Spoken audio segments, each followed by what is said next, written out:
Muito boa tarde a todas e a todos. Dar as boas-vindas aos frequentadores do Mira, dar boas-vindas reforçadas a quem está cá pela primeira vez, explicar que as mandas que estão em cima das cadeiras justificam-se porque este armazém tem mais de 100 anos, era um armazém ligado à estação dos Caminhos de Ferro e estas paredes são muito bonitas, mas são extremamente frias e, portanto, quem diga eu não tenho frio, daqui a um bocadinho vão começar a sentir, a picar nas pernas. Ficamos sempre muito contentes quando temos que ir buscar cadeiras e, portanto, dizer que nós temos cadeiras até à porta, só que as pessoas têm uma tendência muito grande a ficarem nas últimas filas. E depois nós temos que ser as pessoas para irem para a frente. E apesar de dizermos que não vai haver chamadas, ninguém vai fazer perguntas, as pessoas tendem a ficar lá atrás. Então nós usamos esta estratégia. E, portanto, antes de mais nada, cumprimentar o autor e o apresentador, porque termos de ir buscar cadeiras é um excelente sinal, especialmente num dia em que a chuva parou, o sol apareceu, a temperatura está amena e está aqui esta plateia tão grande. Porque é que este livro é apresentado aqui no Mira? Primeiro porque nós acolhemos todas as iniciativas e as iniciativas aqui as pessoas não pagam, nem para as exposições, nem para as apresentações, e porque o livro é sempre uma celebração, a publicação de um livro, mas de facto este livro não tem muito a ver com a nossa área, que é a área mais da expressão plástica, nem com a literatura, nem com o cinema, nem com o vídeo que nós usamos. Mas basta ser um livro para merecer a nossa atenção.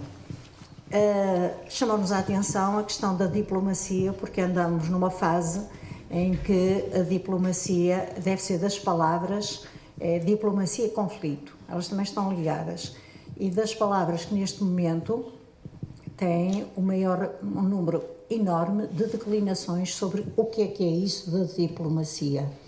E quando vimos diplomacia, e explico já como é que este livro nos chegou, achamos interessante e achamos que isto era capaz de ter alguma coisa a ver com a realidade e não ser só um livro de erudição, mas podermos aprender com eles. Mas também confessamos, eu e o João, que o facto de ter sido a Dália a encomendar o pedido merece-nos a nós toda a certificação. Ela chegou a dizer, mas não querem ver o livro? Não. Portanto, está certificada, sem prazo de validade, porque, efetivamente, todas as sugestões que a Dália nos dá são sempre altamente meritórias e pela pessoa que é, e não vou falar sobre isso, porque não é objeto, mas vai ser sujeito, porque ela, pelo menos, vai dizer por que razão é que sugeriu a apresentação deste livro. Portanto, terá muito mais autoridade, antes de mais nada, até afetiva, muito mais autoridade de contexto, porque as pessoas que aqui estão têm muito a ver também com ela e, portanto, eu passo a palavra e passo o microfone à Dália e agradecer esta sua. Obrigada, Manela. Isto é assim, há queima-roupa, não é? Porque não estava à espera de ter que intervir e confesso que tenho aqui várias dificuldades, mas sem me demorar, porque o tema merece atenção e algum tempo de reflexão, enfim, e eu não vou ocupá-lo. A questão é de facto afetiva, é também profissional e, se quiserem, é a minha vida, de algum modo, a minha vida toda, porque eu tenho uma relação com a história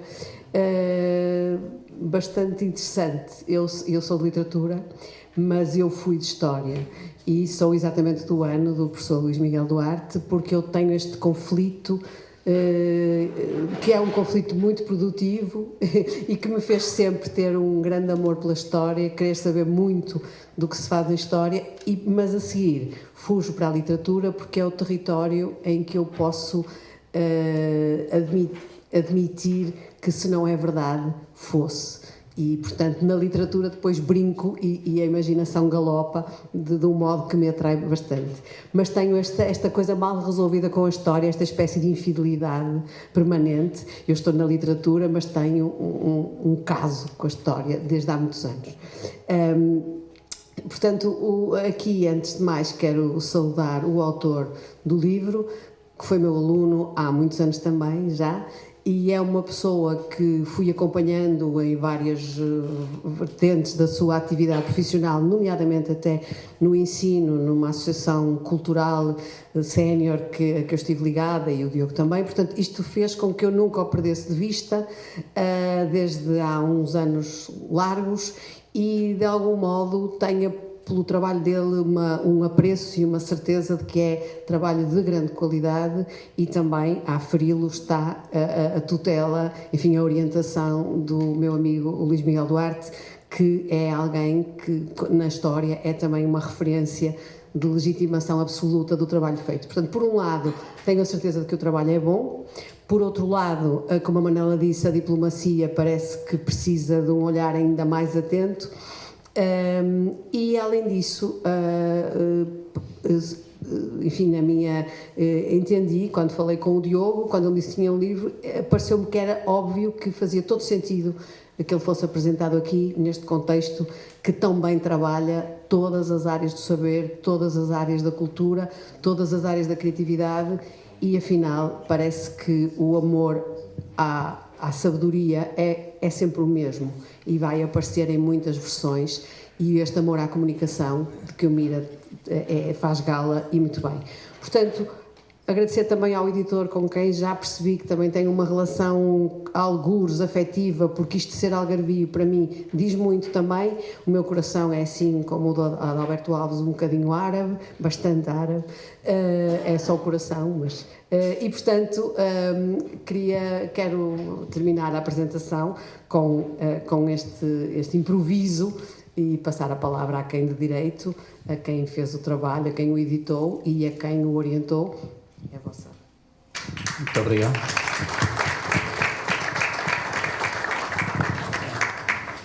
Senhor Professor Dr. Luís Miguel Duarte, Dr.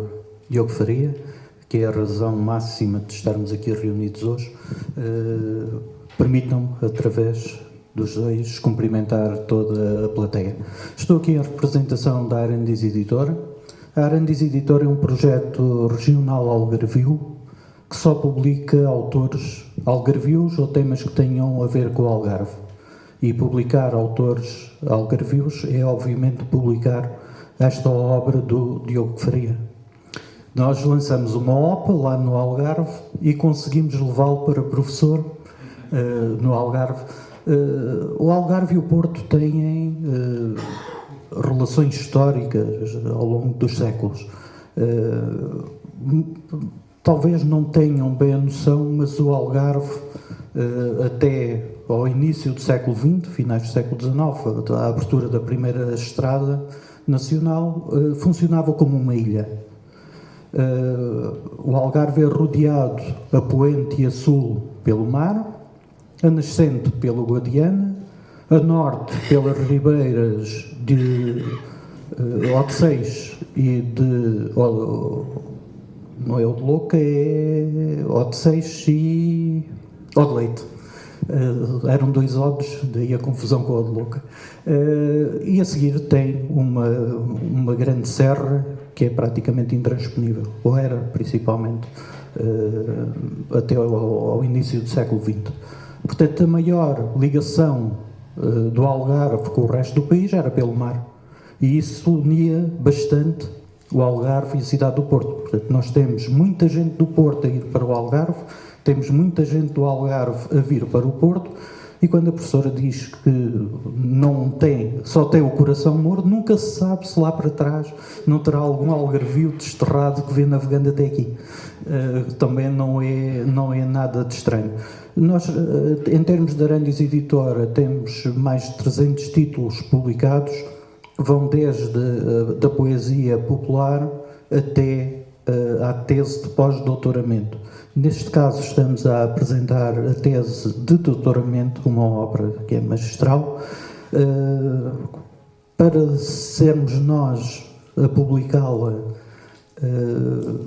fiz um desafio, ou melhor, o autor também disponibilizou-se porque conhecia este critério editorial, escreveu um capítulo que não está na tese, portanto foi um acrescento à própria tese, sobre a diplomacia e os diplomatas algarvios. Portanto, no fundo, esta parceria entre a editora e o autor para fazermos esta publicação acabou por enriquecer ainda mais o seu trabalho e hoje temos uma obra ainda mais completa do que aquela que teríamos se fosse uma editora do Porto, porque ficava só pela tese. Eu vou passar a palavra ao professor Luís Miguel Duarte para fazer a apresentação da obra. Muito obrigado a todos, muito obrigado à Galeria pelo acolhimento e qualquer coisa, estamos por lá, mas podemos vir até cá. Muito obrigado.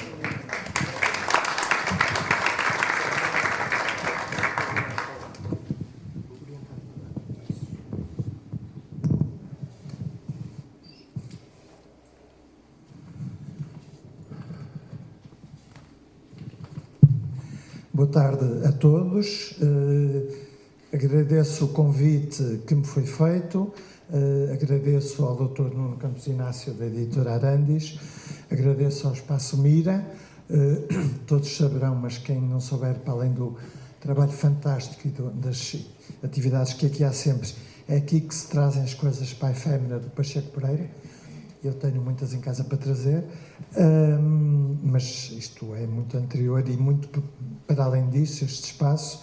E agradeço ao Diogo o convite, agradeço aos presentes que num sábado, fim de tarde, estão cá pelo Diogo e apesar de mim.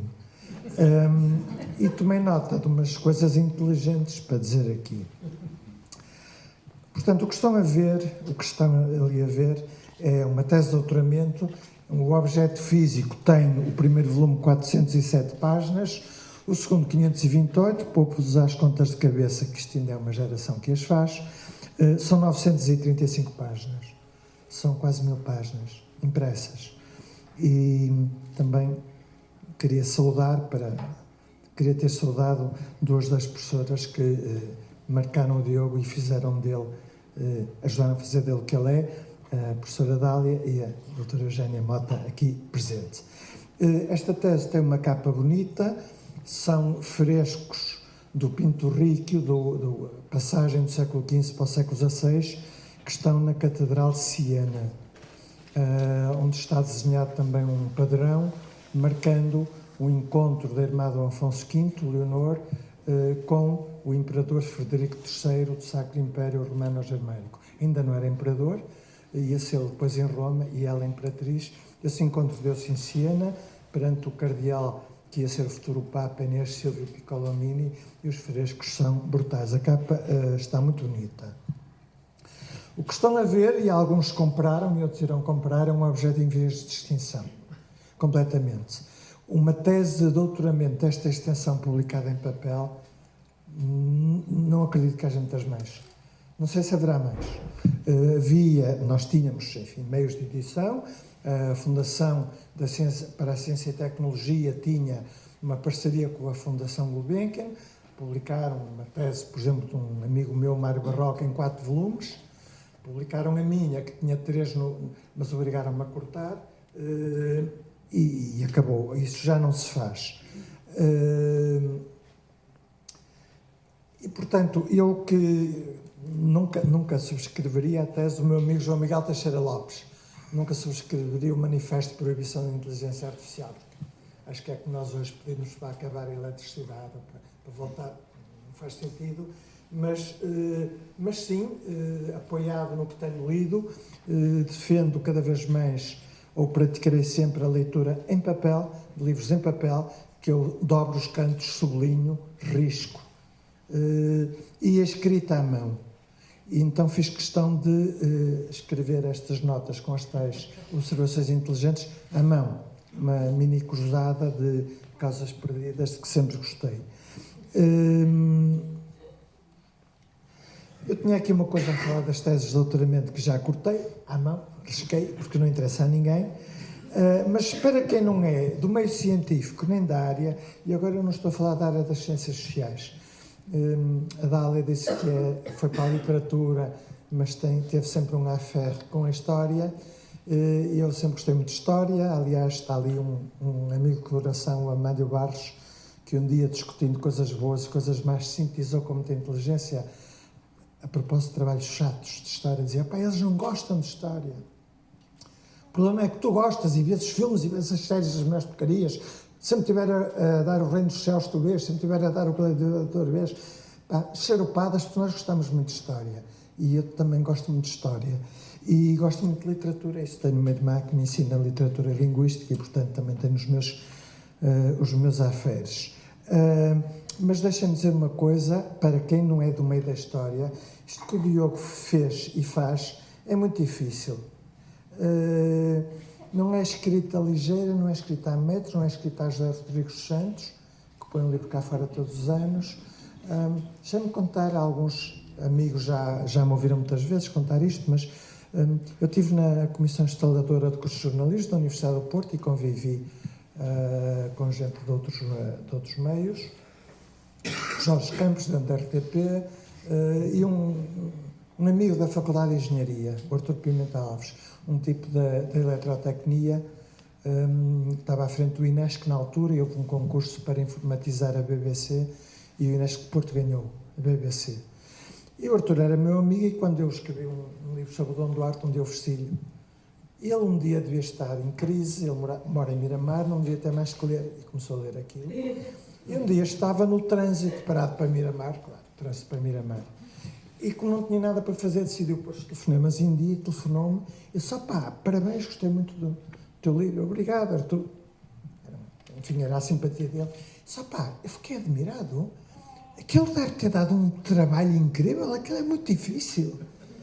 Eu disse: pois é, mas ninguém acredita. A não ser que seja... Isto foi muito, muito, muito trabalho. Tem que se escolher um tema útil, não é um tema lucrativo, não é um tema empresarialmente, enfim, prometedor. Tem que ser um tema cientificamente útil, quer dizer, uma coisa central. Não posso fazer uma coisa só pelo gosto, eu posso estudar a minha freguesia, mas para um doutoramento quer-se uma coisa... Tem que se saber, ou ajuda para a época medieval, saber paleografia, o latim é dispensável. Tem que se saber fazer perguntas inteligentes. Sem perguntas inteligentes não há trabalhos inteligentes. Eu punha sempre os meus alunos de teoria das fontes a decorar a frase: quem não sabe o que procura, não percebe o que encontra. E nós todos conhecemos teses que deram muito trabalho, que esgotaram os seus autores, que lhes destruíram a vista, e a gente olha e não há uma ideia naquilo tudo. Há informação, mas não há uma ideia. A historiografia portuguesa sofre muito dessa ausência. As pessoas estudavam coisas, estudavam terras, liam e transcreviam muitos documentos até ficarem cegos. Mas para se fazer uma coisa de facto inteligente, tem que se viver bem. Não o século XV, porque o Diogo, por muito que se esforçasse, não podia.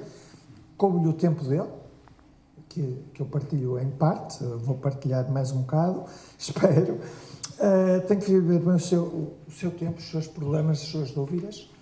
Tem que se sujar, tem que meter as mãos no seu tempo, tem que ser ativo, tem que ser atuante, tem que gostar muito de história, tudo, banda desenhada até mais séries televisivas. Tem que ter muita curiosidade. Eu tinha aqui, mas não vou ler porque não fica bem, até alguma cosquice, neste caso da diplomacia, e tem que ser culto. Neste caso, ajuda muito ter uma cabeça arrumada e escrever bem. Tem que se escrever bem. Eu diria que seja para o que for, tem que se escrever bem. Eu diria que para se dar aulas tem que se escrever bem. Escrever bem, no mínimo, é escrever com correção, não dar erros e saber pontuar. Eu tive, sabem, a minha irmã, alguns saberão, recém-reformada, é de Linguística, e eu sempre que estou com ela, aprendo Linguística com ela. E por exemplo, chama-me a atenção, e a todos os presentes, como é que se fala agora nas televisões e como são os diretos nas televisões. E os diretos, sobretudo na CMTV e na CNN, mas estão a contagiar a SIC Notícias e as outras, tem pessoas que têm de falar ininterruptamente durante 5, 6 a 10 minutos, ininterruptamente, sem respirar. Pronto, e a minha irmã diz que são marcadores discursivos, marcadores de conversação, que se podem transformar em tiques, e o tique também está a chover muito, também este senhor dizer que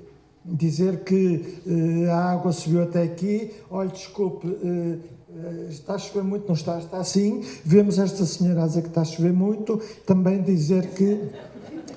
Pronto, e portanto, correção, o Oliveira Marques diria um estilo simples e límpido. Alguns historiadores têm uma escrita mais trabalhada. O Jorge Duby dizia que devemos ter uma escrita literária, eu assino por baixo. Claro, só nos podemos arriscar a isso quando sabemos o que estamos a fazer, porque tentar ter uma escrita literária sem ter jeito, somos parolos, somos cansativos, e então é melhor sujeito predicado, complemento direto e frases curtas, mas o Diogo tem bons exemplos. O Romero Magalhães escrevia primorosamente bem, o Armindo de Sousa escrevia para mim excepcionalmente bem. O Diogo só se chega lá a ler muito e a ler coisas muito boas, só se chega lá a escrever muito, sempre a escrever, sempre a corrigir, vezes se encontra, a ler em voz alta, a dar aos outros a ler. O Diogo escreve muito bem, percebi isso na licenciatura, percebi isso na tese de mestrado, é um português sem mácula, e aqui nota-se um estilo muito elegante, com alguns recursos estilísticos de muito bom efeito, e eu achei piada a ver. Portanto, isto é uma prova, foi para uma prova académica, não convém que a gente se ponha com grandes aventuras nas provas académicas, não vá no júri, já não. Mas ainda haver alguém que não goste, eu acho que já não, e o júri dele foi cuidadosamente escolhido, mas isso já foi um bocado arriscado, já não é, e pronto, eu acho que ele se vai soltar cada vez mais porque já não está preso, e eu acho que nunca esteve. Do ponto de vista escrito, eu não posso ser isto muitas teses, esta tese lê-se muito bem, com agrado, claro, a pessoa tem que gostar da época e do tema, ou dele. Portanto, entre as três coisas, acho que se consegue.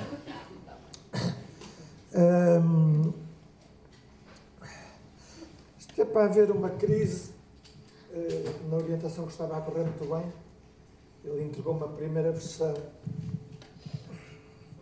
As coisas azedaram e depois entregou uma segunda versão. Entregou uma segunda versão da tese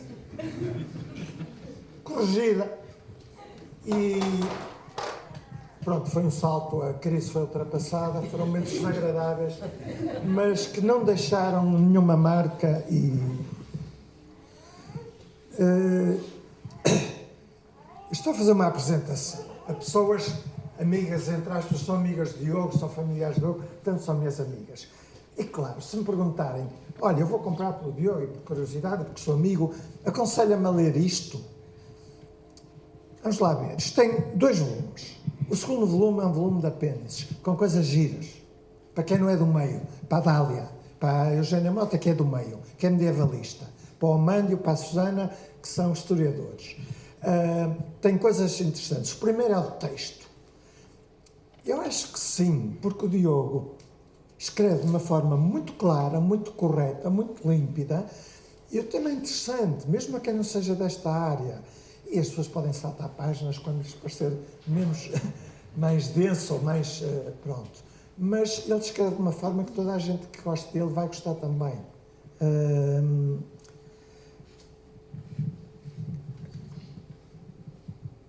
Vou então apresentar este livro, dizendo, já era tempo, O Jantar em Perigo, sobre a diplomacia dos reis de Portugal. Não é diplomacia de Portugal, é dos reis. Não é a mesma coisa. E de 3 reis, dir-me-ão pouquinho, Dom Duarte e Sai Batata. Dom Duarte são só 5 anos. O Dom João II são 14. Mas pelo método Dom Afonso V e o Infante Dom Pedro, bem, no total é entre 1433 e 1495.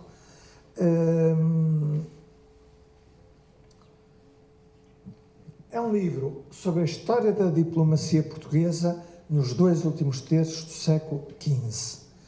Um tema maldito da história clássica e da história conservadora.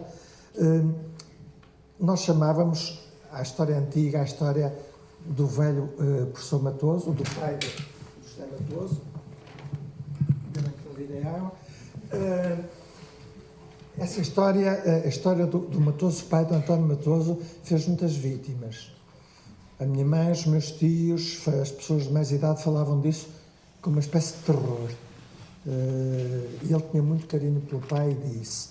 Mas quando surge algum ar fresco na história, e surge com Henri Pirenne, surge com o João Huizinga, surge no princípio do século XX, mas muito com os chamados ANAL, Economie, Société, Civilisation, estamos a falar de 1929, e de 2 homens, um judeu, chamado Marc Bloch, e um francês, Marc Bloch era francês, chamado Lucien Febvre, e foi uma história de combate contra a velha história factual dos tratados, dos reis e das batalhas.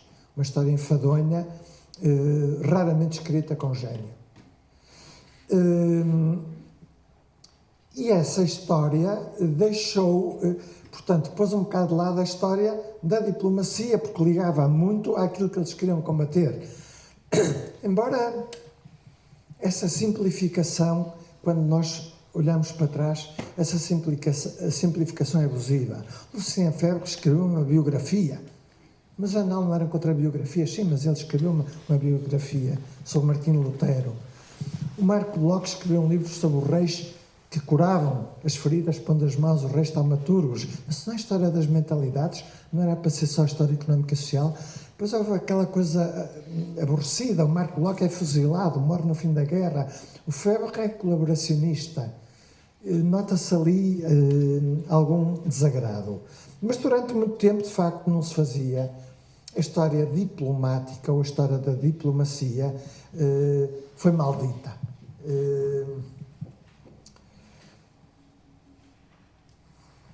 As ciências sociais evoluem por espirais.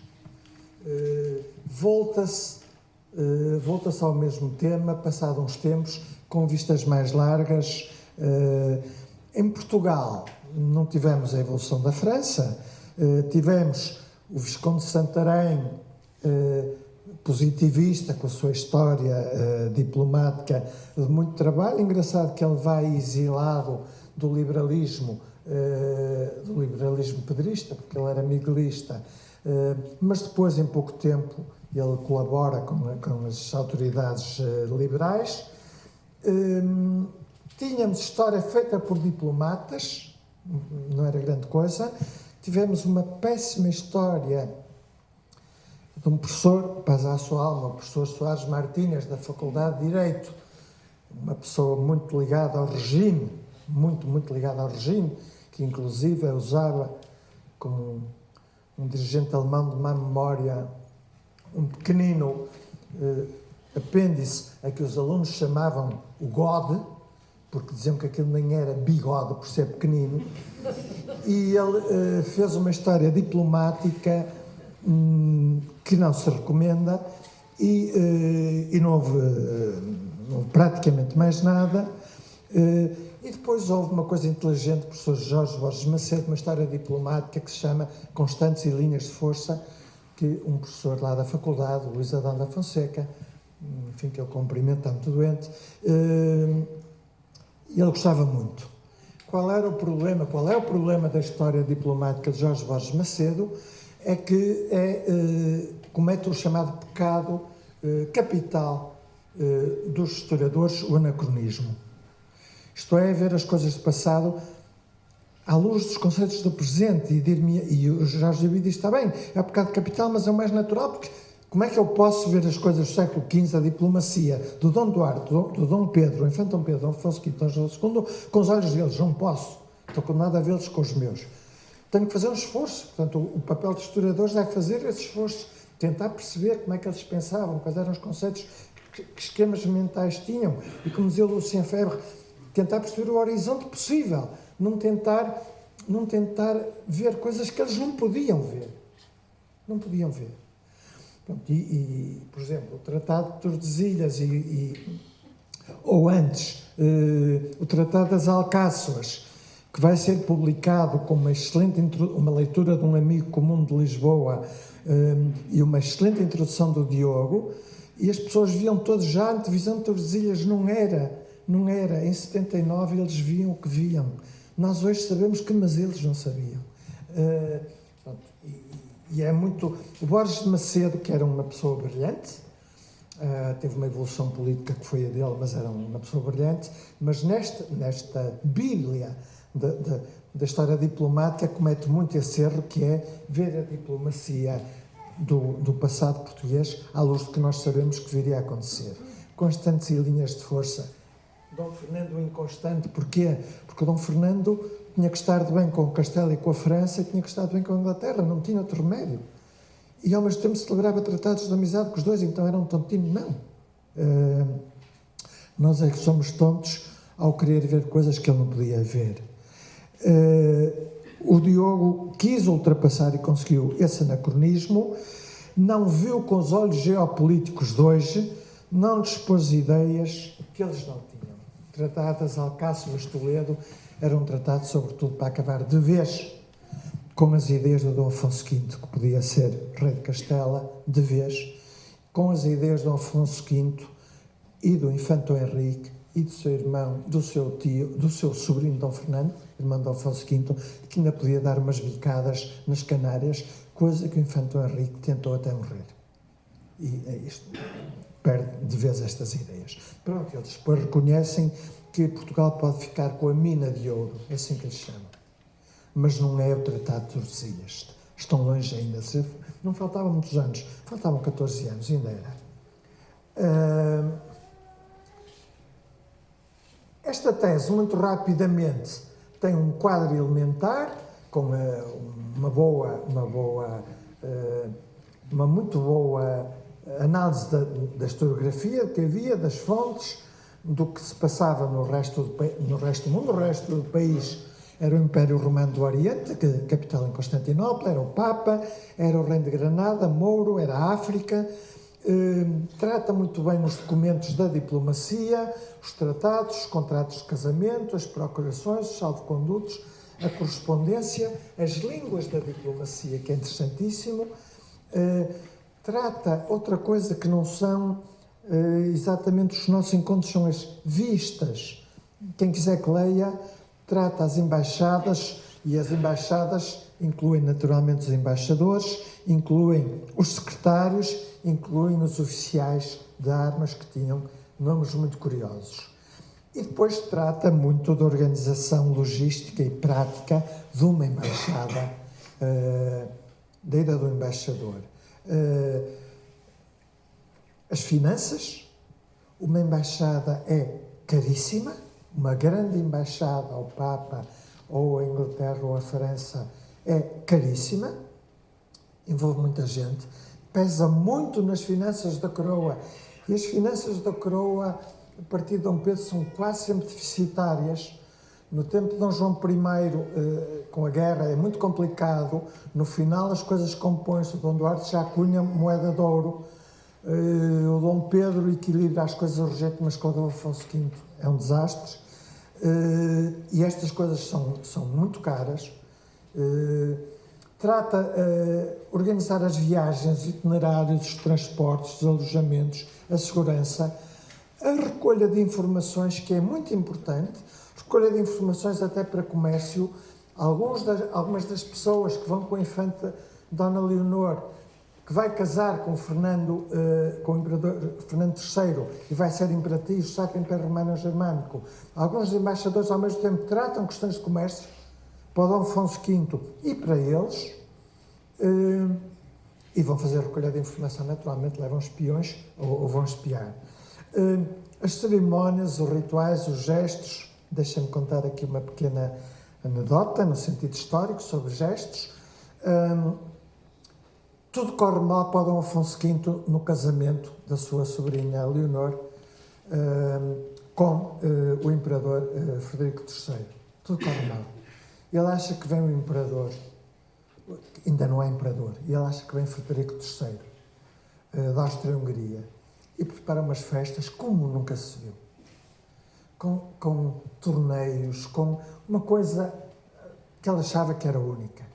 Para acolher a fina flor da cavalaria alemã, da nobreza alemã, da nobreza húngara, da nobreza do centro europeu. Está pronto, Lisboa está pronta para umas festas como nunca se viu. E chegam os emissários de Frederico III. 2 frades, meio rotos, meio descalços. Então, ele tinha um torneio pronto para combater a fina flor, entre aspas, ajustar a fina flor da cavalaria alemã, divide os cavaleiros portugueses em 2 hostes, dá a metade cabeleiras louras, são os alemães, os austro-húngaros, e os outros são os portugueses. Fica decepcionadíssimo. Imaginamos o Afonso V, que era um cavaleiro fora do seu tempo. Bom, mas a cerimónia tem que ter um casamento por palavras de futuro, digamos, um casamento, um princípio de casamento, e depois haverá o casamento em Roma com o Papa por palavras de presente. Para que essa cerimónia se faça, a noiva tem que dar, dizem os documentos, a um dos frades alemães um ósculo in ore, um beijo na boca. Eu calculo que sem esforço excessivo, a Dona Leonor tinha 16 anos, devia ser uma moça, enfim, numa largo, porque está frio. O padre, como é que chama o que traz Brasil? Que traduz os tratados? Não lembro. Um colega nosso, um grande professor da Faculdade de Coimbra, que fez a tradução dos tratados, tem na página da esquerda o Padre Aires Nascimento, que eu sou daqui e com quem todos aprendemos muito, depois na página esquerda que ele deu um ósculo in ore, e na página da direita diz que o frade deu um beijo à futura imperatriz. Não temos nada que estar com coisas, enfim, um bocado doentias a saber onde foi o beijo do frade alemão. Portanto, esta tese é muito interessante para quem gosta de ler bom português e para quem gosta de história. Tem um pós-fácio que o editor sugeriu para poder... Eu não tenho palavras para o editor, não tenho, de facto... Eu estou muito ligado à história do Algarve, desde sempre ligado à história do Algarve, por uma razão... Eu nasci em Viana e as pessoas ainda devem ter alguma coisa sobre a sua terra. Não tenho, é uma vergonha. Nadinha, nada. Mas não há documentos. Então não gosta da terra, adora a minha terra. Mas tenho muita coisa sobre o Algarve. Tenho família, não tenho. Então o que é que foi? Tive um professor chamado Humberto Baqueiro Moreno, que via muito mal, que ia de férias para o Algarve porque a mulher queria. Ele testava a praia e, portanto, enquanto a mulher estava na praia em Vila Moura, ele ia se meter em agosto no Arquivo Municipal de Lolé, ler documentos. E depois chegava ao Porto e dizia: Doutor Miguel, eu tenho variações muito antigas, mas olho para estes olhos, os olhos de fundo de garrafa, eu não consigo ler. Portanto, eu e um amigo já falecido, João Machado, começámos, desde que éramos assistentes, desde que eu era assistente, começámos a ler documentação de Lolé. Porque ele não gostava da praia, ele dizia: eu não tenho nada contra as praias, mas as praias deviam ser alcatifadas. A areia mete-se nos pés, e eu tenho toda a razão, Sr. A praia da Falésia tinha que ser alcatifada. E, portanto, desde muito cedo comecei a ler coisas sobre o Algarve, mais Lolé e depois Faro. Tenho a pessoa a quem eu mais devo, o professor Romero Magalhães, nasceu em Lolé. O pai dele, Joaquim Magalhães, todos conhecem, foi o que publicou o poeta António Aleixo. Joaquim Magalhães, diretor do Liceu de Faro. E estas coisas estranhas da vida. Eu toda a vida trabalhei sobre Faro e, portanto, pronto, agora como me apresentar esta tese. E, naturalmente, que o editor, que eu saúdo muito porque, com nostalgia, porque isto é papel, bolas, não... os e-books são porreiros, mas isto é papel e não é a mesma coisa. Está provado cientificamente que não é a mesma coisa escrever um computador, escrever à mão. Está provado cientificamente. As escolas nórdicas estão a acabar, estão a voltar aos livros de papel e à escrita à mão. Está provado que não, o cérebro não reage da mesma maneira, não se faz apelo aos mesmos neurónios.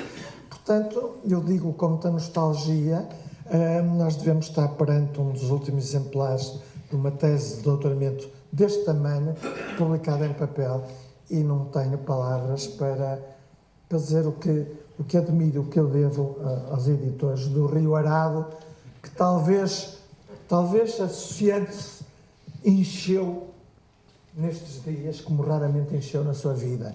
Na Idade Média não, na Idade Média era um riacho, transmitia muita malária, e por isso Silves se despovoou e o bispado, que foi sempre em Silves, passou para Faro no princípio do século XVI, porque o Rio Arado não dava conta do recado, agora parece que reanimou, talvez com a publicação da tese do Diogo. Este livro está alinhado pelo melhor que se faz lá fora, pela melhor historiografia. O Diogo teve um muito bom orientador, um senhor, não interessa, um senhor da École Pratique des Hautes Études de Paris, Stéphane Péquignot, que tem este livro, Diplomacia e Relações Internacionais da Idade Média, uma coleção, a novela que criou, que tem como curiosidade o ter muito bibliografia. Então esta coleção, esta parte, a bibliografia, é o que as pessoas devem ler se quiserem estar ao par das relações internacionais. Stéphane Péquignot foi, portanto, o Diogo fez uma tese de doutoramento alinhada pela melhor historiografia de ponta, no bom sentido, não é um modernismo em si. É de ler, eu sou muito suspeito, aconselho, não é um policial, é um bom livro de história medieval, com muitas passagens interessantes e curiosas, muito bem escrito, e podem fazer uma leitura selvagem, dizer, estou mais chateado, vou ler para a frente, depois vou ler para trás, podem ler o que vos acontecer. A história do Algarve, tem um apêndice sobre a história do Algarve, como eu vos disse, eu estou ligado por acaso à história do Algarve e depois fiquei para sempre, mais Lolé, mais Vila Moura, mas o resto também. E fica claro que o Algarve é uma região, isso é uma velha discussão, eu não diria da historiografia portuguesa, diria da vida portuguesa. Regionalismo, há regiões ou não há regiões. Eu confesso, como a Dália e pessoas, portanto, do outro século, que eu aprendi as províncias, não é? E quando menos essas regiões há uma treta, eu disse, pois, mas as províncias que eu aprendi não são completamente descabidas. Extremadura, Algarve, Alentejo, faz sentido, Trás-os-Montes, Beira Alta e Beira Baixa, não sei, eu não acho completo disparate. O Algarve, o reino do Algarve, até há não muito tempo o reino do Algarve, faz completo sentido. Os reis não iam lá, passavam de barco. Iam de Lisboa, passavam em Lagos, sobretudo em Tavira, para ir ao Norte de África. Mas nenhum rei de Portugal passou pela Serra Algarvia. Não se passava. Pronto, e depois há a parte do litoral, depois há o Barrocal, depois há a Serra, aprendi essa parte com o Romero Magalhães e é muito interessante porque o Algarve tinha um comércio fortíssimo, um comércio de figos, de passas, um comércio como o norte da Europa, rico. E há episódios muito engraçados, há muita documentação local a falar nesse comércio. Os comerciantes de Lisboa e do Porto intermediavam um bocado esse comércio.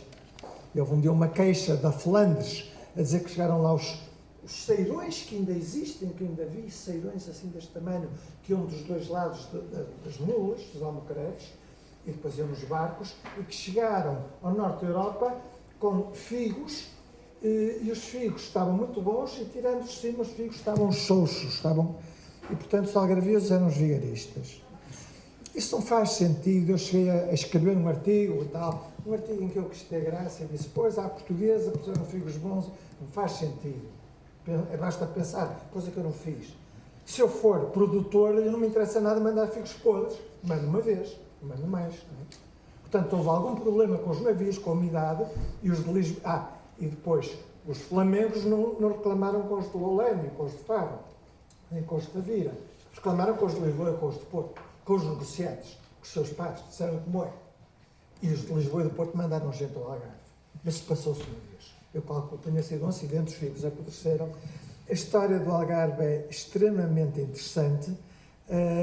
No tempo da carregação, deviam ser centenas de barcos ao lado de Faro, não de Tavira, porque Tavira não tinha caudal, o rio, enfim, e Castro Marinho muito menos, não é? Portanto, Lagos era um bom porto, Faro era um bom porto.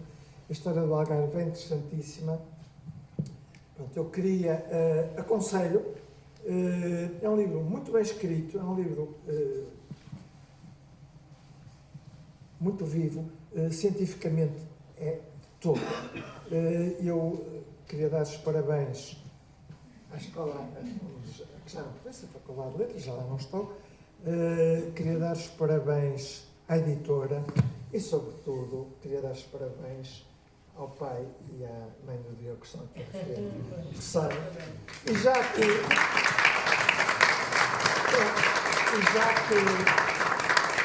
que dei os parabéns e já que estou aqui, queria dar os parabéns ao Diogo.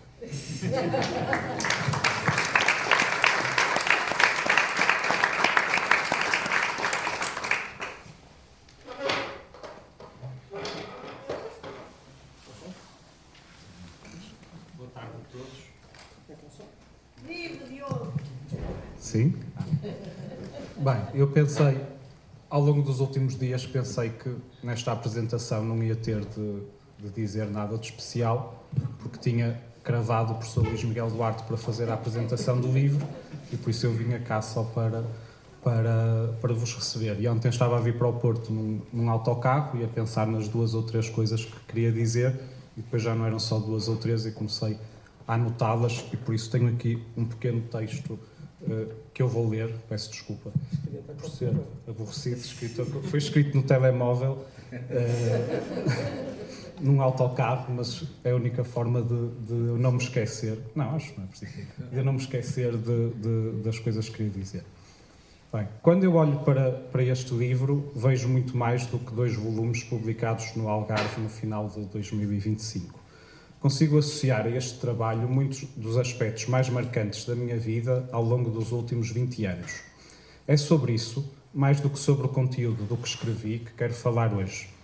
Ainda que não haja propriamente uma dicotomia entre o trabalho de um historiador e as circunstâncias da sua biografia, como o Marco Bloch, de quem o professor Luís Miguel já falou hoje, explicam magistralmente na sua Apologia da História. Apesar de eu ter 35 anos, recuar 2 décadas não é absurdo neste contexto, e esta sessão de lançamento é uma prova viva disso, como já puderam perceber. O evento está a realizar-se aqui na sequência de um acaso. Numa tarde de dezembro, já depois de ter divulgado nas redes sociais a publicação do livro, encontrei na Rua da Constituição a professora Dália Dias, que me ensinou português na Escola Filipa de Vilhena há precisamente 20 anos. Descobri ontem quando estava a pensar nisto e fiquei um bocado chocado. Na conversa que tivemos, surgiu a ideia da apresentação do livro decorrer aqui, num espaço de referência do Porto Oriental, concebido e dinamizado por outra professora da mesma escola, Manuela Monteiro, a quem muito agradeço, e ao seu marido João Lafrente pela disponibilidade para nos acolher. Este acaso pode parecer irrelevante, mas é uma consequência dos 3 anos que passei na Escola Filipa de Vilhena, talvez os mais marcantes da minha formação.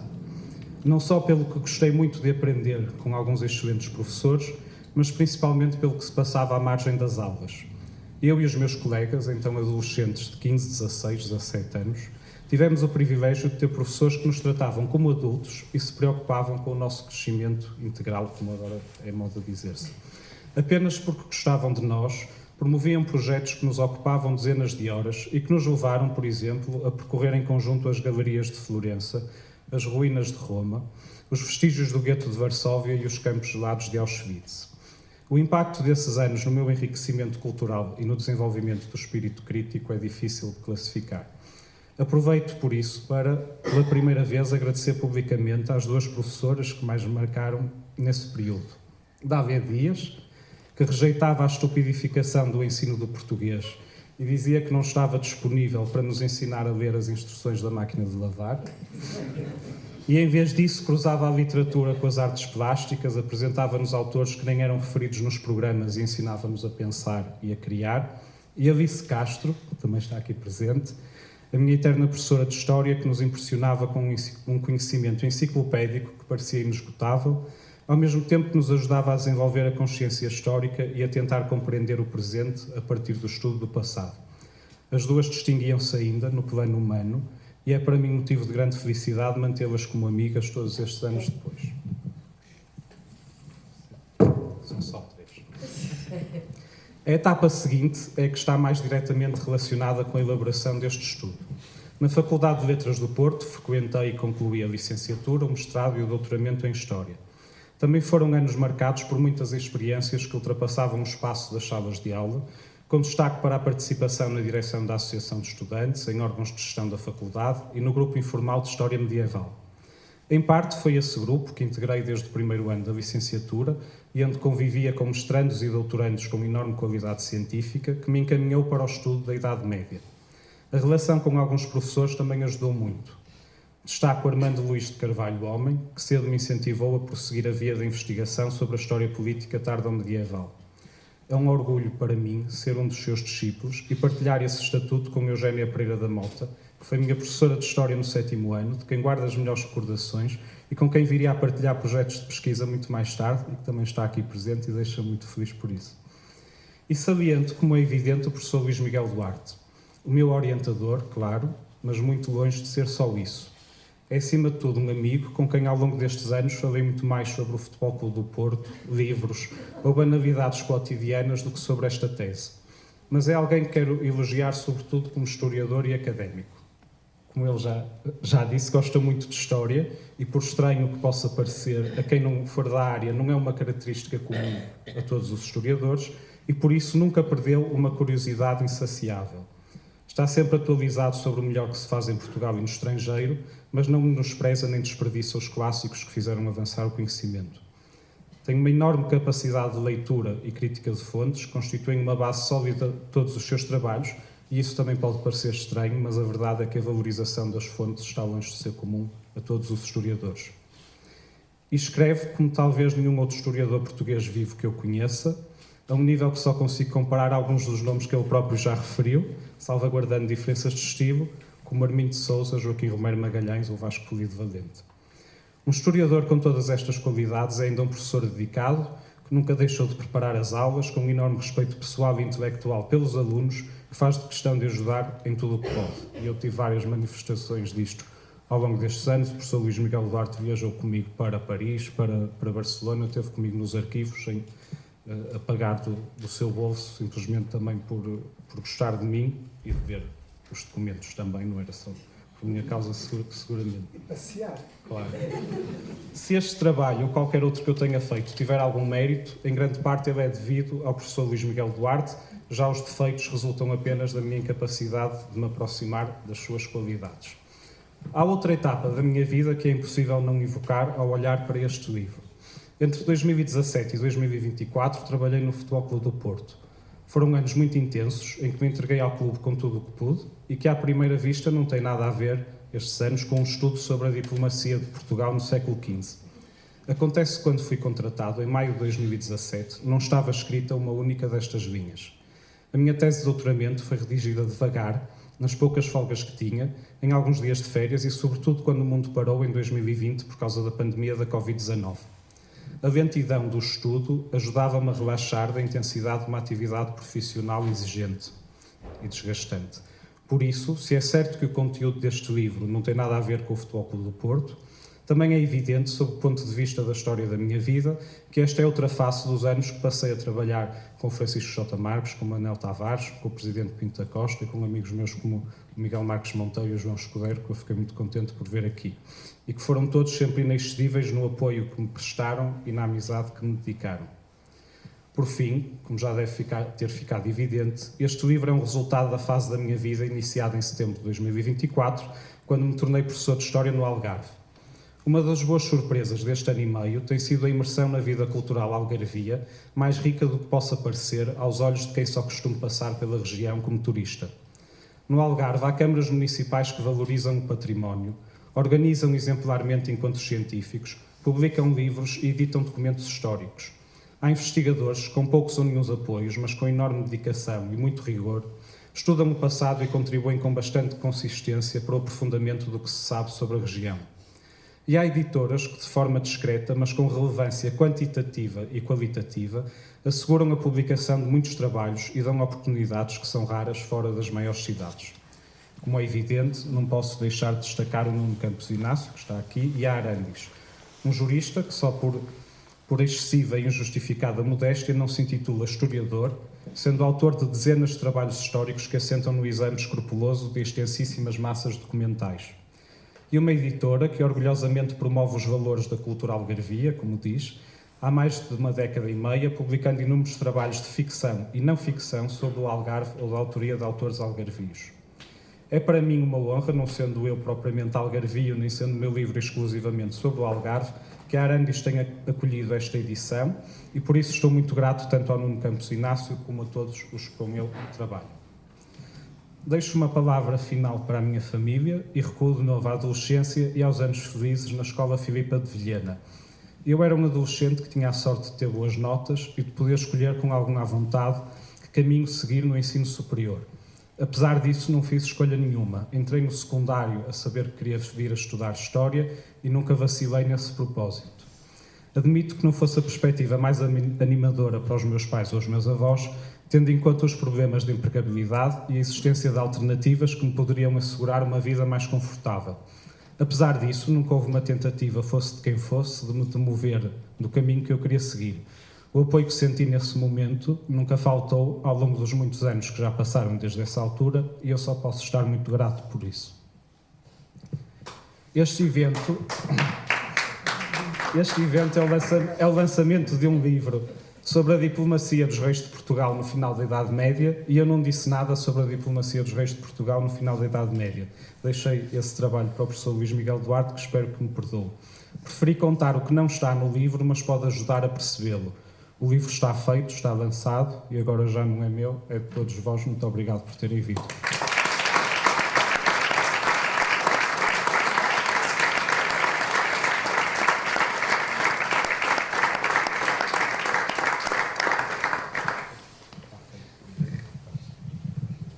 Não sei se alguém quer colocar alguma questão. Há pessoas que já leram o livro, portanto conhecem a obra, podem perguntar alguma coisa. Se não, está disponível para autógrafos, não é? Temos aqui um escritor. Os autógrafos nas t-shirts, nas mãos.